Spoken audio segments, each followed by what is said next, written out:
Hi friends, இந்த glitch transition எஃபெக்டை வந்து கேப்கட்டில் எப்படி பண்ணலான்னு பொறுமையாக உங்களுக்கு சொல்லி கொடுத்துருப்பேன். வீடியோ ஸ்கிப் பண்ணாமல் பாருங்க, அப்போதான் உங்களுக்கு புரியும்.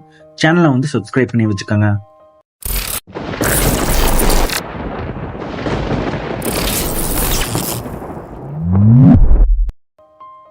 வீடியோ கிளிப்பிங்ஸ்லாம் சாங்குக்கு ஏற்ற மாதிரி நீங்கள் ஆட் பண்ணி வச்சுக்கோங்க. நான் வந்து சாங்லாம் ஆட் பண்ணல, நான் வந்து அப்புறமா சாங் ஆட் பண்ணிக்குவேன். நீங்கள் வந்து சாங் ஆட் பண்ணி அந்த பீட்டுக்கு ஏற்ற மாதிரி ஸ்ப்ளிட் பண்ணி வச்சுருங்க தனித்தனியாக.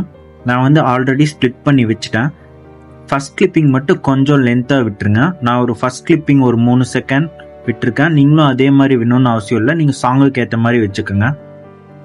ஃபஸ்ட் கிளிப்பிங் வந்து நான் ஒரு 3 செகண்ட்ஸ்க்கு விட்டுருக்கேன். மற்ற கிளிப்பிங்ஸ் எல்லாம் ஒரு 1.3 செகண்ட்ஸ்க்கு விட்டுருக்கேன். இது வந்து என்னோட செட்டிங்ஸ் தான், நீங்கள் சாங்குக்கு ஏற்ற மாதிரி வச்சுக்கோங்க. இப்போ இந்த ஒயிட் லைன் வந்து ஃபர்ஸ்ட் கிளிப்பிங்க்கும் செகண்ட் கிளிப்பிங்க்கும் வச்சுட்டு எஃபெக்ட்ஸ்னு ஒரு ஆப்ஷன் இருக்கு. எஃபெக்ட்ஸை கிளிக் பண்ணிட்டு வீடியோ எஃபெக்ட்ஸை வந்து செலக்ட் பண்ணிக்கோங்க.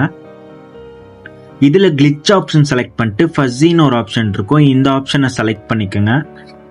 செலக்ட் பண்ணதுக்கப்புறம் இதை கொஞ்சமாக ஷார்டன் பண்ணி வச்சுருங்க. 2 கிளிப்பிங்க்கும் நடுவில் ஷார்டன் பண்ணி வச்சுருங்க. வச்சதுக்கு அப்புறம் இந்த எஃபெக்டை செலக்ட் பண்ணிட்டு அட்ஜஸ்ட்னு ஒரு ஆப்ஷன் இருக்கு, அதை வந்து கொடுத்துக்கோங்க. இதில் பார்த்தீங்கன்னா 2 ஆப்ஷன் தான் நீங்கள் சேஞ்ச் பண்ண போறீங்க. ஸ்பீடு வந்து 100 வச்சுட்டு, தேர்ட் ஆப்ஷன் இருக்கு பார்த்தீங்கன்னா குரோமேட்டிக், லெஃப்ட் ஹேண்ட் குரோமேட்டிக்னு, அது வந்து 50 வச்சு டிக் மார்க் கொடுத்துருங்க. வேற எதுவுமே சேஞ்சஸ் பண்ண போறதில்ல, அது மட்டும்தான் நீங்கள் சேஞ்சஸ் பண்ணணும். இப்போ இந்த எஃபெக்டை கிளிக் பண்ணி டூப்ளிகேட்னு ஒரு ஆப்ஷன் இருக்கும், அதை வந்து கொடுத்துருங்க. இன்னொரு டூப்ளிகேட் கொடுத்துட்டு பக்கத்து கிளிப்பிங்கில் 2 கிளிப்பிங்க்கும் சென்டரில் வந்து அட்ஜஸ்ட் பண்ணி வச்சுருங்க. இப்போ இதை வந்து இன்னொரு டூப்ளிகேட் கொடுத்து மறுபடியும் இன்னொரு டூப்ளிகேட் கொடுத்து அதுக்கு அடுத்த 2 கிளிப்பிங்க்கும் சென்டரில் வந்து வச்சுருங்க. இதே மாதிரி எல்லா கிளிப்பிங்ஸ்க்குமே வச்சுட்டு வந்துருங்க. இப்போ ஃபர்ஸ்ட்டுக்கு வந்துருங்க. இப்போ இந்த டிரான்சிஷனை வந்து செலக்ட் பண்ணிட்டு ஓவர்லே ஆப்ஷன்ல கீழே பார்த்தீங்கன்னா மிட்ஸ்ன்னு இருக்கு பார்த்தீங்களா, இந்த மிட்ஸை வந்து செலக்ட் பண்ணிக்கோங்க. இதை வந்து 0.1 செகண்ட் வச்சுட்டு அதுக்கு கீழேயே பார்த்தீங்கன்னா அப்ளை டு ஆல் இருக்கு, அதை வந்து செலக்ட் பண்ணிட்டு டிக் மார்க் கொடுத்துருங்க. இப்போ வந்து கீ ஃப்ரேம் கொடுக்க போகிறோம். கீ ஃப்ரேம் பார்த்தீங்கன்னா மேலே இருக்கு பார்த்தீங்கன்னா, இதுக்கு பேர் தான் கீ ஃப்ரேம். இந்த கிளிப்போட ஸ்டார்டிங்கும் எண்டிங்கும் நீங்கள் வந்து ஒரு கீ ஃப்ரேம் வந்து கொடுத்துக்கணும்.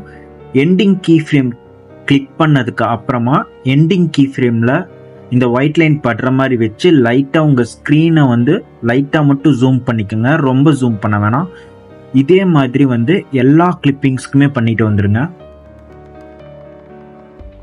கீ ஃப்ரேம் வச்சதுக்கப்புறம் இப்போ ஸ்டார்டிங் பாயிண்ட் வந்து இந்த கிளிப்பிங்கை செலக்ட் பண்ணிக்கோங்க. இந்த கீ ஃப்ரேம் பக்கத்தில் ஒரு ஆப்ஷன் இருக்கு, கிராஃப், இதுக்கு பேர்.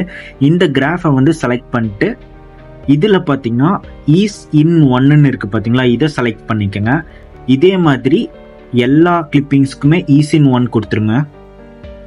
ஒன்ஸ் எல்லாமே செக் பண்ணி பார்த்ததுக்கு அப்புறமா எக்ஸ்போர்ட் ஆப்ஷன் வந்து கொடுத்துருங்க. அவ்வளோதான், சிம்பிள். சேனலை வந்து சப்ஸ்கிரைப் பண்ணி வச்சுக்கோங்க.